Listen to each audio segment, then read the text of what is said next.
Hello everybody and welcome back to the channel. It's Mad V and I'm here to talk about a specific subject that is kind of the elephant in the fragrance community room.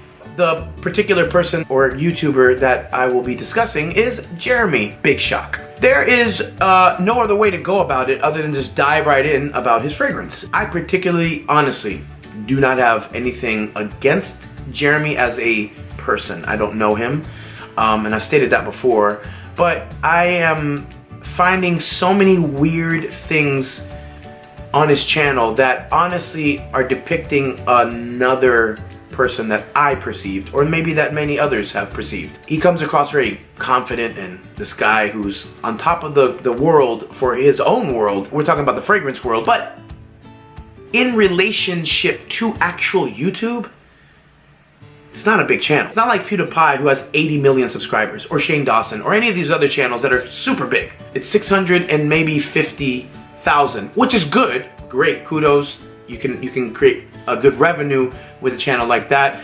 But to go on with this air, or this sort of facade that you are the fragrance god, no, bro.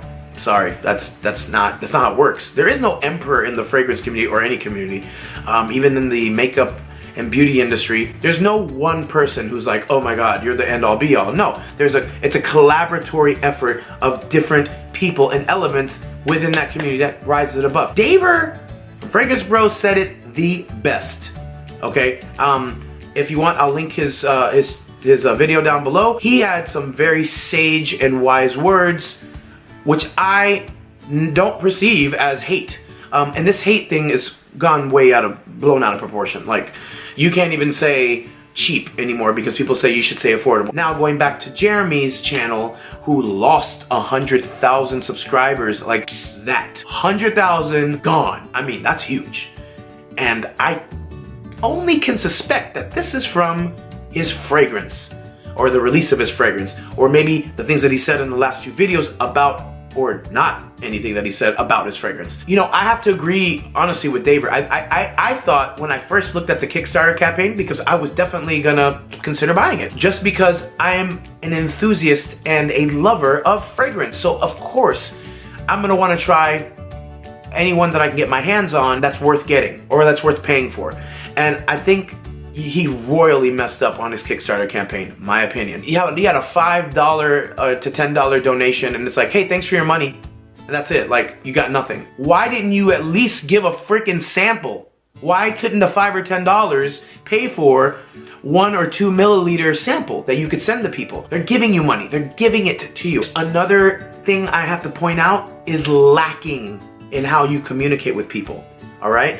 I would say, man, you gotta know how to read a room. As a singer and as a performer, if I walk into a situation where I need to understand what my audience is, I listen. I observe and listen. 100,000 subscribers being gone, poof, gone, bye-bye, should be a tell for you. You gotta read your audience, read the community. If multiple people on the community are saying or uploading things about you, you have to start listening. This is where you have to start listening. If you want to succeed, which I honestly hope you do, because I am a big firm believer that if you want to accomplish something and you have big goals and dreams behind it, go for it. And I am not opposed to what you've done. I think, great. Come out with your own fragrance. I think that's brilliant. $160 for your first release, it's not smart at all. You might have had like a couple people fooled, like, oh man, this might be the greatest fragrance. The fragrance notes, and I've looked at them, I've seen them listed,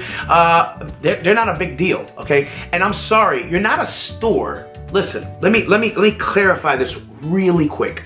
Roja Dove, Creed, Clive Christian, when you spend the money that you spend at retail, meaning you go into a store and buy that fragrance. If I spend $450 on a Creed, the markup is around probably 400% because of the store. Meaning that fragrance doesn't cost that much. So when people come in and go, well, you gotta factor in employees and bottling and distribution, I get it. And raw materials, get it, I got all that. But that did not come out if you break it down to $450, there's a markup there because that store bought in bulk your fragrances, right?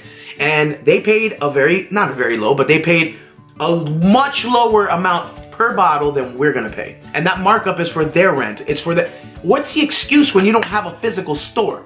You're launching your fragrance from thin air. It's coming out of the air. It's being delivered from I don't know where. You're saying Germany, but I saw you had like a little website in the office in Miami, which is where I'm from. I don't know what's going on in that office, but if you're exclusively selling your fragrances at one location at an office, okay, maybe a little bit of a markup, I get it. But you're not Neiman Marcus. You're not Macy's. Your product is not in that venue. So why that price markup? That's ridiculous. 160 to 400 and whatever you want to charge because you're going to triple the price. That's ridiculous. And you're not giving a real answer. Like blah, no real answer. You're trying to swindle your audience. You are your own business. When you are a business, you're a brand. And guess what? Your brand is so that people remember you. And if within that brand, you've created mistakes, there's nothing wrong with that. You're a human being.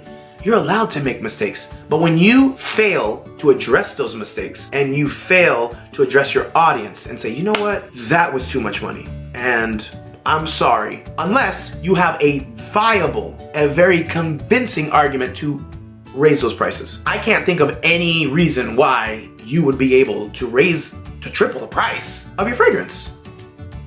I don't see it. And woody notes or whatever you said at the in your base, we all know that is a synthetic concoction so that it gives off that vibe. I honestly was contemplating getting it, but your Kickstarter is ridiculous, man. It went from like 510 to 125 to 150, or there was like a 110 option that was gone really quickly. I don't know what that happened there. Then it went to 160 and it just stayed at 160. And then we get this news that you're tripling the price just because you have to triple the price. You're not gonna get any, who's gonna buy your fragrance? Who? It has to be people that have nothing else to do with their money, and you're not an established name. You're not Dior, you're not Clive Christian, you are not Creed, and you're definitely not Roger Dove. So this idea that you need to create a price for a exclusive, super niche audience, and a lot of people like to throw around the term 1%, but that's stupid because, I mean, if you make over $40,000 a year or close to that, you're basically in the 1% of the world. Somebody that makes 40 grand a year is not gonna spend $450 on a fragrance unless they are absolutely nuts about it. But it's usually from something that they know or something they can sample. This is a blind buy, man.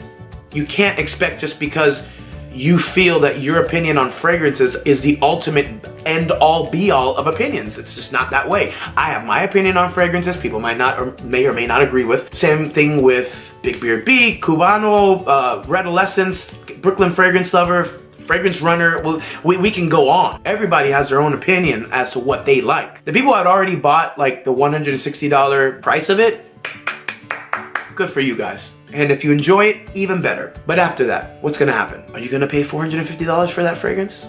Do you think it's worth it? Listen, if Creed came right now and said, we came out with Aventus Part 2, the Viking Eater. They came out with an Aventus and they said, but you know what though? Well, you know what? You guys love the regular Aventus so much since 2010, 9 years strong. Aventus. Our Aventus 2, the Viking Killer. We're tripling the price. We all know that most people are gonna go, you're not gonna spend $1,200 on it. You're not gonna accept a tripling of a price just because the house decides. So because you've done this, your clients are gonna speak. And how they're gonna speak, your audience is gonna speak. They're not gonna be able to smell your fragrance. So your point is a bit moot. If you want everybody to smell your fragrance and love your fragrance, put it at a reasonable starting price. 80 bucks, bro. 160 is crazy. $80 would have been probably more than acceptable. You would have made even more money probably. And then once you've established yourself and people actually like what you've come up with, then you can start playing with the price a little bit.